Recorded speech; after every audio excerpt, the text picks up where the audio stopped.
Ya bafowethu sanibonani, uphungale njalo inkosi yensizwa. Senenza kakhulu manje. Senizinja kakhulu kodwa. Ngicabanga ukuthi manje kuzomela ukuthi ke kuvulwe ke ikomiti. Kube nethimba nje lokulungisa igwegwe la ku TikTok.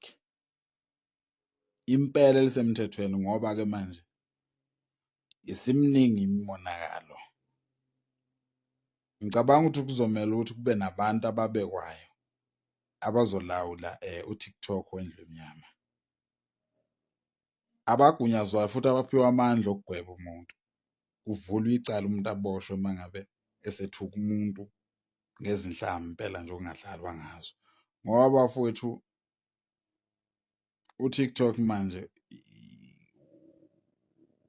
usuyingozi ngalendlela yokuthi sekungcone Alexandra naseThembisa. Sekungcono kakhulu eHillbrow manje. Uyazi ukuthi bafowethu uTikTok kuzomela ukuthi ni-understand ukuthi indawo yokudlala ukukhiphela i-stress nje, indawo yokuphumulela, indawo esingena kuyo ngedatha sonke. Sinezimpilo nje sonke nje noma singavela ngayiphi indlela ku-TikTok kodwa siney'mpilo ngasese.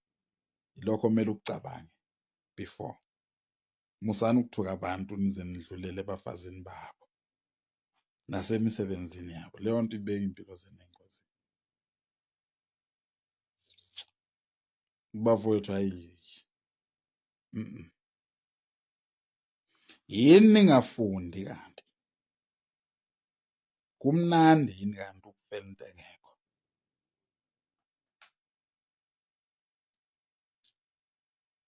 Umculo sowaphathwa osopolitiki manje.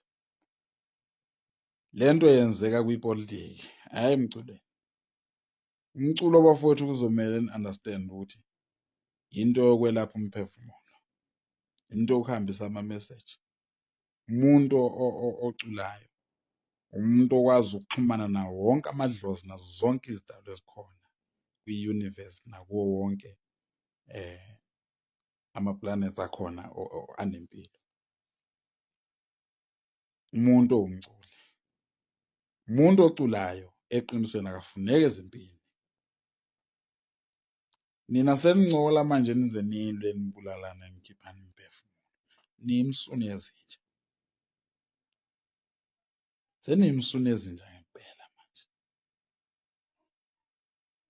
Ingozi lento yeni bafowethu ngempela. Uyabona ma kuzokwenzeka kanje kuzoba njani in tennis? Ngoba nibulalana kangaka nje. Nizobe nikuphi in tennis? Aninakho kwenu. Ukube nifa nje nizenzele okwenu. Kwalo TikTok enuba ngayo. Aniwazi usukaphi. Umsuka wawo.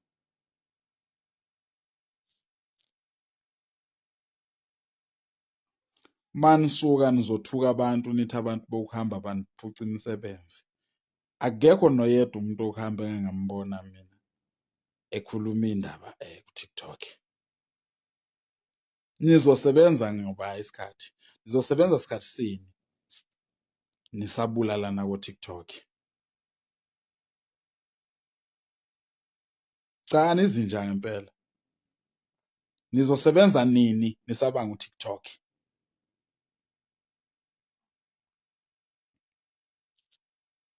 Yekeni lento enenzayo.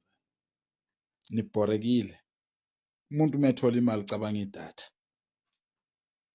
Yekeni lento enenzayo. Hey bafowethu. Nani bafowethu enenza ama-content. Ngicabanga ukuthi manje kuzomela ukuthi umuntu umthinte. Khulume naye eceleni umtshele ukuthi mfowethu ake senze i-trend. Mina nje uphungale nje. Bakhona engibathintayo ngimtshela umuntu mfowethu ake senze i-trend. Bese ke manje ke abanye bethatha personal leyo nto le but ayinabo ubungozi uma mina nawe siye sayikhuluma ukuthi asenze okuthile sijabulise abantu okanye ke sichithe isikhathi.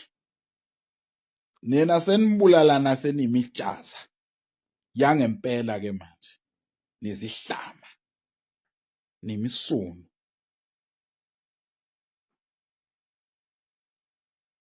Yekani leyo nto bafowethu. Nansi into esebenzi le. Manyana.